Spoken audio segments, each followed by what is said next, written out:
இந்த 3வது முறை வேல் பிடிச்சி இப்போ வந்து இந்த வேலிலேருந்து என்ன மாதிரியான உணர்வு நீங்கள் உணர்றீங்க? என்ன செய்யுது உடம்பு சொல்லுங்கள். வேல் பிடிக்க முடியல, அதான் அப்படியே சுற்றிக்கிட்டே இருக்கு. நானும் எவ்வளோ கட்டுப்படுத்துகிறேன், முடியல. உடம்பு கொஞ்சம் ஃப்ரீயாக இருக்குது. என்னை சுற்றி, அதாவது அந்த புருவ மத்தியில் அந்த அருங்கோணம், அது உள்ள ஒரு ஒளி, அதெல்லாம் தெரியுது. அருமை அருமை. ஏன் இந்த வேல் வந்து இடது பக்கம் சுற்றுது, வலது பக்கம் சுற்றுது? உங்கள் ஆன்மாட்ட கேட்டு சொல்லுங்கள். ஆன்மாவே ஏன் வேல் இடது பக்கம் சுற்றுது? ஏன் வேல் இடது பக்கம்?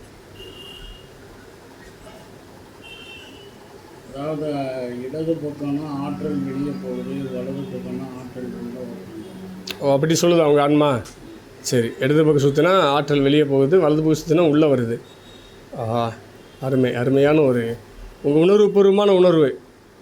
நீங்கள் சொல்லலை, உங்கள்